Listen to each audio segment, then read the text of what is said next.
we await Sean Spicer to take the podium, let's bring in Guy Benson, Fox News contributor and political editor for townhall.com, and Bernard Whitman, who is a former pollster for President Bill Clinton and the CEO of Whitman Insight Strategies. Gentlemen, thanks for joining me. I mean, Guy, we are already hearing the talking points. You know, your Meals on Wheels. I mean, you're cutting food to hungry people with this budget. What do you say? Oh, we hear this time and again from the left. No matter what Republicans propose, it's mean-spirited, it's nasty, it hurts the poor, it kills our children.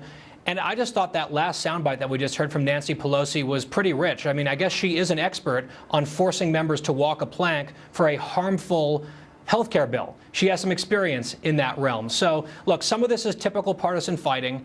We should be used to that in Washington, D.C. But I think that between the budget and the health care bill, I wouldn't be surprised to see some significant changes before we get to final passage on either of those. Yeah. Bernard, you look at some of the winners in the president's budget. We have those for you: the Pentagon, the VA, DHS, among others. I mean, he's also allocating money to fight opioid addiction. We're seeing it there. What do you think of the budget? I think it's an unmitigated disaster. If you are a working class mother or father that relies on after-school programs to send your kids so they have somewhere to go and not be on the streets, those programs are gone. Programs for summer care, gone. Are they gone, or have they just lost the federal funding, which is a small portion? They're being absolutely decimated. If you are someone 55 and older who needs to find a job, the program that found 1 million people jobs, that program is gone. If you care about the environment, that is gone. If you are in the working class in America and rely on the environment's gone. If you happen to be at risk for cancer, funding for the NIH to find cures for cancer, that funding is gone. This bill is a massive multi-billion-dollar giveaway to the defense industry that's being balanced on the backs of working men and women and seniors. Guy, you know, one of the interesting things to remember about the math is I went back and pulled some of the numbers before from how much President Obama had expanded these departments. So if you look at something like Health and Human Services, which is losing 17%, you look at the math from President Obama's era, it had expanded by 38.5%. So to cut it by 17 now,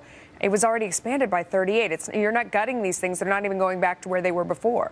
What do you think of that? Right. And so I think that that's an important piece of context to keep in mind. The other thing to keep in mind, 2 points. One, this is not bill. This is not a legislation. This is a proposal from the president. It comes to Congress, and it will undergo significant renovations, I think, in both houses of Congress. And so that's also, I think, something to keep in mind.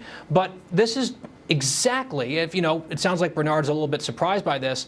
This is exactly what the president campaigned on, to, you know, put more money into defense, to the VA, the opioid crisis. He is keeping a lot of the promises he made on the campaign trail and trying to find other places to find some money, right, and to balance that out. I think ultimately a sustainable budget needs to include entitlement reforms. There's some of that in the health care bill. I'd like to see more on Medicare and elsewhere. Yeah. But for now, I don't think a single person in Washington should be caught off guard by what the president has proposed, because he told us he was going to propose basically exactly this. Bernard, I mean, isn't there waste to be found anywhere? I mean, when you look at things like, I mean, the community development block grants is something that I know it's going to catch a lot of ire for cutting.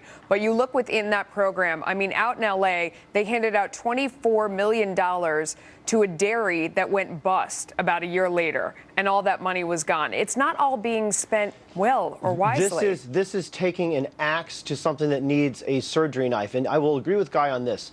We should not be surprised at all. Donald Trump ran as an unqualified, erratic liar. He's proved to be exactly that.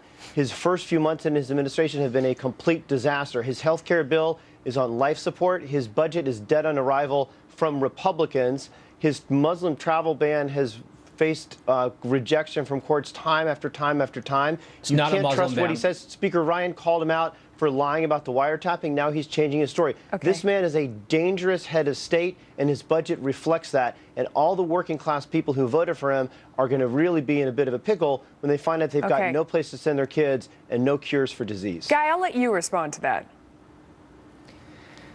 I mean, here's the thing. It's not like the working class people of America are stupid and have no idea what's coming. They needed someone to shake up Washington, D.C. You know I've been critical of Donald Trump, but this is what the American people voted for. And if you think he's this horrible, dangerous, unhinged liar, what does that say about your party who lost to him, Bernard?